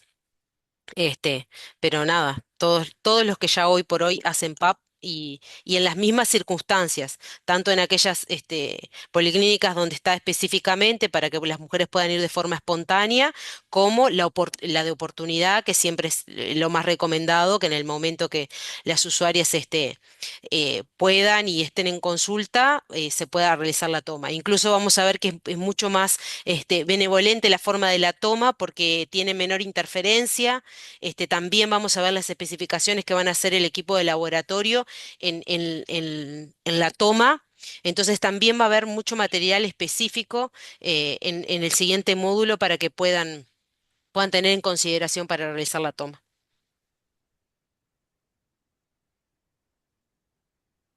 Y hay unidades que ya están empezando, por ejemplo, la RAM metropolitana ya, Ya arrancó. sí, ellos ya venían testeando, venían haciendo y ya tomaron decisiones, compraron, distribuyeron y empezaron a hacer. Acá hay compañeros de Salto, por ejemplo, que nos dicen nosotros ya tenemos la tecnología, tenemos todo y estudios próximos a ser publicados, o sea que en varios puntos del país, más tarde que temprano, más temprano que tarde, perdón, se va a poner, hay compañeros que dicen, en mi policlínica nunca hubo un test, y es cierto, en muchas policlínicas nunca hubo un test, pero esto, aparte de ser una guía, es una política pública y es una prestación obligatoria. Que esté en el Ujú. PIAS implica que es una prestación obligatoria. Que tenemos escenarios de transición, sí, por supuesto, no va a ser de un día para el otro, pero va a ser para todo hace.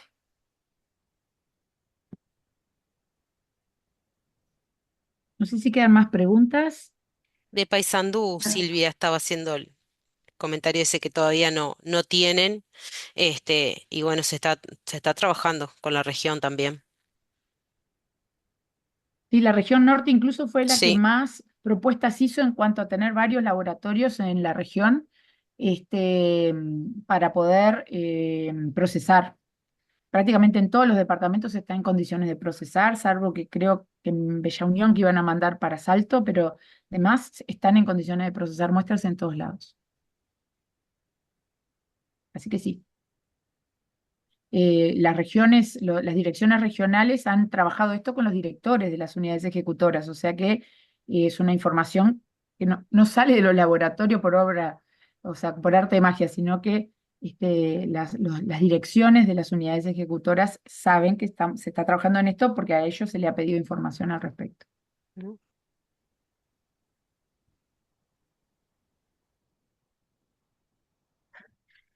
No sé si alguien tiene más preguntas o comentarios. Yo quiero un comentario final y volver al principio. Que cada vez me convenzo más de que esa recomendación que la pasamos por alto de todas las organizaciones, de que la información que manejamos de la infección por HPV, del cáncer, de los resultados y de las pruebas complementarias, la tenemos que manejar todos los que estamos en el sistema de atención, es clave. Nos parece una bobada, es fundamental para que esto no sea un caos.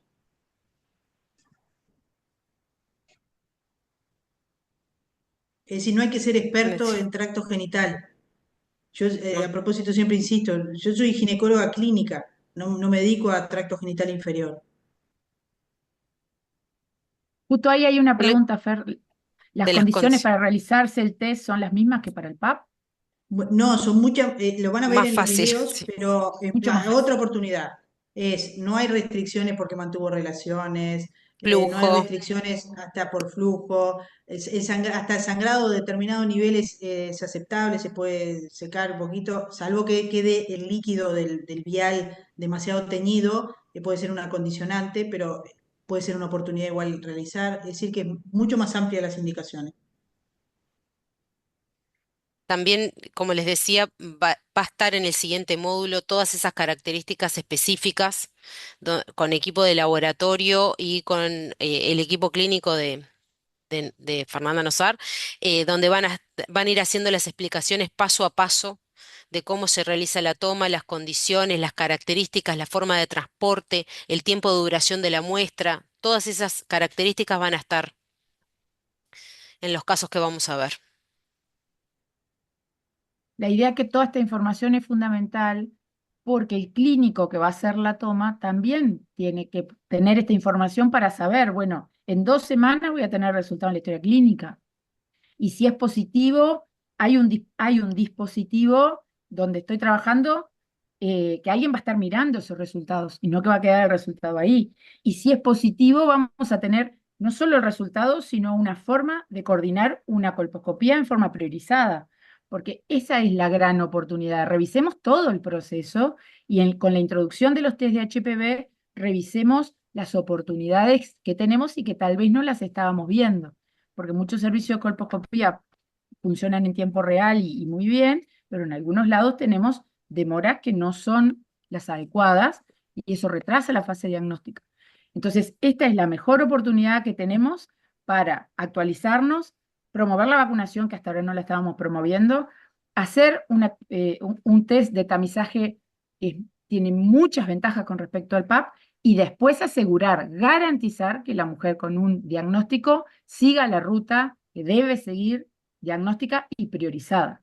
Y para todo eso, los clínicos somos fundamentales, pero no solo, también los gestores tienen que estar por dentro y también quien esté mirando el proceso, que no somos los que hacemos la toma. Por eso es muy importante y el público objetivo de estas capacitaciones también tiene que ver con los equipos de gestión, para que conozcan este cambio. Así que queda mucho por hacer, pero es una oportunidad realmente muy interesante para mejorar el acceso de las mujeres a estas técnicas diagnósticas. Sí, yo creo que ahora no podemos fallar. Pero dentro de las cosas que nos va a cambiar de nuevo es volver a hablar de vacunas en la historia clínica, ¿no? Somos un país que tiene tan incorporadas las inmunizaciones que veo dos escenarios que, por lo menos a mí en la práctica clínica me parece. Esto, que tenemos que como que profundizar cuándo la recibiste, qué edad, cuántas dosis, que antes no preguntábamos. ¿Está vacunada o no está vacunada? Está. Y después el otro escenario, que es un gran desafío actual, que es el número de inmigrantes que tenemos, que con enfermedades o otros esquemas de vacunaciones, que nos hacen de nuevo incorporar en la anamnesis del control obstétrico, del control obstétrico, ni que hablar, ¿no? Pero de todos, el tema de las vacunas. Porque ahora no está tan evidente las vacunas que recibieron. Incluso te diría que las mujeres más jóvenes, una respuesta es, si me tocaba, me la di, pero Exacto. no tienen claro cuál es el esquema de vacunación que recibieron o las características. Entonces eso también es importante poder saber hacer la consulta en la historia clínica, porque esas son las que nos van a aparecer en la historia clínica, el sistema de vacunación y poderlo consultar también es importante.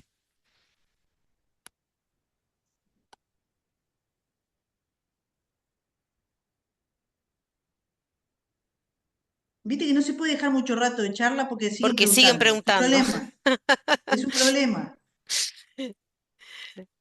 Gaby pregunta con respecto a la El- vacunación, ahora las vacunas que se ofrecen son las nonavalentes. No, la tetravalente es la que está incorporada en el esquema gratuito. No entendí si se están cambiando. Lo que está viendo es como una presión subliminal del laboratorio de la transición, porque de repente no hay disponibilidad de tetravalente, en fin. Pero la que está incorporada como esquema gratuito es la tetravalente. ¿Qué pasa si se dio 2 dosis de la tetra? ¿Se hace esquema completo de la nona? No. No, Si se dio 2 dosis de la eso ya. tetravalente, tiene vacuna completa. Y no hay beneficio, aún si pudiera pagar la nona valente, no hay beneficio y las recomendaciones son no hacer la otra vacuna.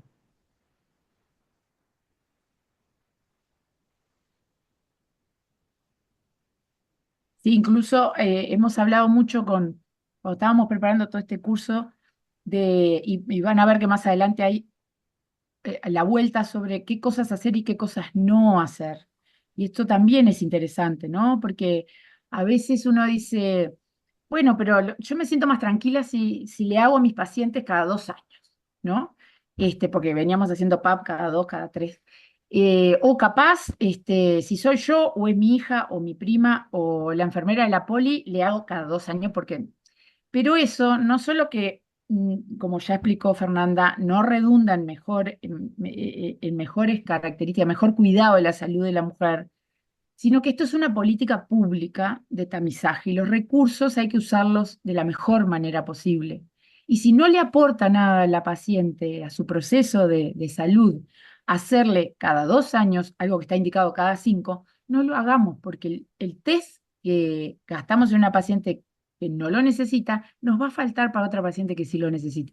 Entonces también coloquémonos nosotros en la parte de la gestión clínica que nos toca, que es brindar información de calidad, apoyar a nuestros pacientes, y que puedan ejercer su derecho a la salud y hacer un uso correcto de los recursos. Y eso es muy importante. Más que hacer test y hacer test, es dedicarnos el tiempo necesario y el posible para brindar información de calidad. Y ahí también nosotros tenemos que repensar nuestra práctica muchas veces, porque hay algo que vemos muchos de nosotros, que son las mismas mujeres que se hacen PAP siempre. Y hay mujeres que no se hacen PAP nunca. Y, no, y por muchas cosas, ¿no? Algunas tienen que ver con nosotros y otras no. Pero ahora queremos que muchas más mujeres lleguen a hacerse el test de HPV. No siempre las mismas, sino muchas más mujeres cuando les corresponde hacérselas. Entonces vamos a tener que agudizar el ingenio. Y no alcanza con proponerles test de HPV a las mujeres que vienen a la consulta. Va a haber que ir a buscar a las mujeres que no vienen a las consultas. Y ahí tenemos mucha cosa para hacer, campaña de difusión, hay mucha otra cosa que tenemos la oportunidad de pensar juntos. Algunos estamos pensando, por ejemplo, en una campaña que asocie la vacunación de la niña de 11 años con el test de HPV o el PAP de la madre de esa misma niña. Y pensar el cuidado en distintas etapas de la vida para que las mujeres podamos asimilar que ese PAP o ese test de HPV es el mismo gesto de cuidado de la vacuna de nuestras hijas e hijos, por ejemplo. ¿No? Esta cuestión de, dado que las mujeres estamos tan vinculadas al cuidado, pongámoslo para fomentar el autocuidado también, ¿no? Entonces, por ahí vamos a ir pensando en ideas a propósito de este cambio tecnológico, ideas para que las mujeres accedan más a los test de HPV. Yo le sumaría, Mónica, esto de que además podemos generar iatrogenia cuando utilizamos el test en una frecuencia que no es la adecuada, porque por la frecuencia de infección es probable que pueda darlo y sabemos que si dio negativo tiene una gran sensibilidad de valor predictivo negativo, y entonces eso puede aumentar que hagamos otro tipo de intervenciones que no son justificadas y no son necesarias, y esto también de la responsabilidad del aumento del costo, pero que cuando hacemos algo que es injustificado e innecesario, los recursos son finitos y eso implica que le estamos sacando esos recursos a otra persona para poder acceder en tiempo y forma al diagnóstico y tratamiento. Entonces eso también en ese proceso que decía Fer, ¿no? De convencernos a nosotros mismos, ese proceso de poder entender esto para poder hacer un uso racional de las nuevas tecnologías y de los nuevos diagnósticos que tenemos. Mm. Eso que Acá dice hay, Silvia de lo del control, varias cosas que nosotros podemos avanzar mucho como país, ¿no? En particular he revisado mucho lo de las auditorías y todo. Por ejemplo, la normativa 466 del control del derecho que tenés desde el resultado de una prueba de tamizaje positiva hasta que te traten si es necesario, se audita para el ámbito privado, no se audita para ACE, donde está el problema. Indudablemente tenemos que presionar y presionar para lograr que auditemos dónde está el tema. Primera cosa. Siguiente cosa, la historia natural de los controles de cada uno de nosotros está registrada. Tenemos una base de datos en la Comisión Honoraria de Lucha contra el Cáncer que está esta cronología que vos ponés, está puesta. Es decir, que no es impracticable tener acceso a esos registros, pero acceso para la aplicación clínica, no solo para los datos y la investigación. Hay muchas cosas que las tenemos disponibles y que lo que falta es un cambio, ni siquiera dinero, es un cambio de estrategia poblacional. Entonces es un buen momento para esto que estamos involucrando todos y muchos laboratorios y esto de que nos incorporamos todos, no tenés que ser colposcopista para entender esto, es clave para que cambie el tema de la realidad. Y estamos aparentemente prontos para tener todos los que somos usuarios de ACE una app, como tienen otros prestadores, donde uno pueda acceder a su historia, a sus resultados, en fin. Y bueno, una de las cosas que hemos propuesto es que este tema para las usuarias mujeres, el tema de los resultados de PAP, de mamografía, en fin, tengan un lugar específico en esa app, ¿no? Que se pueda identificar claramente, que las mujeres seamos un sujeto activo en nuestro propio proceso de atención, que nos mande un recordatorio a la app, digamos, ¿no?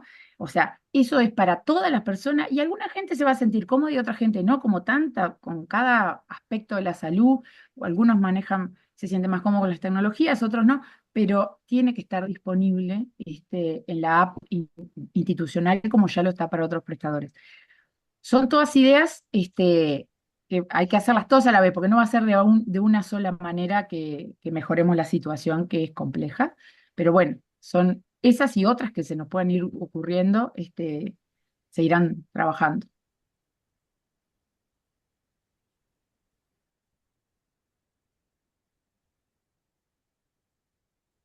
Bueno, si les parece, estamos en condiciones de cerrar, como dice Fer, si no seguimos preguntando. Recuerden que seguimos en contacto a través de la plataforma, que ahí tienen espacio de foro, de consultas. Se puede, después que vean el siguiente módulo de casos, también vamos a tener una instancia donde puedan presentar comentarios, consultas, para poder seguir intercambiando a través de la plataforma. Así que Vero gracias del a Bono ya se todos. queda comprometida a las jornadas del Día de la Prevención de HPV. Y esto La veo en una carpa allá de seguir haciendo autotomas. trabajando lo del autotoma, que también es algo que desde los profesionales tenemos que trabajar con las usuarias, pero son buenas ideas. Déjennos decirles antes de despedirnos, esta es la segunda edición de este curso, tal vez haya otras, pero por este año es la última, y por lo tanto no solo agradecer la presencia de todos ustedes, sino y en particular el compromiso, la calidad está descontada, pero el compromiso del equipo de la Unidad Académica de Ginecología A, que realmente rápidamente encontramos sinergias, no solo gente que sabe y mucho, sino sinergias disponibles para llevar adelante este tema. Esta no va a ser la última vez, evidentemente, porque hay todo un proceso para mejorar que es largo. Así que, Fernanda, en vos, el agradecimiento para todo el equipo, para el resto de las colegas, y bueno, la satisfacción de haber logrado rápidamente una alianza que creo que va a ser muy positiva para que todos nuestros equipos tengan información de la mejor calidad, de primera mano. Así que muchísimas gracias. Un placer. Y además a mí me da mucho gusto ver a toda la gente que vive acá y sobre todo generar un ambiente de confianza en que todos estamos aprendiendo. Gracias a Un gusto. todos y seguimos en contacto. Estamos en contacto. Chao.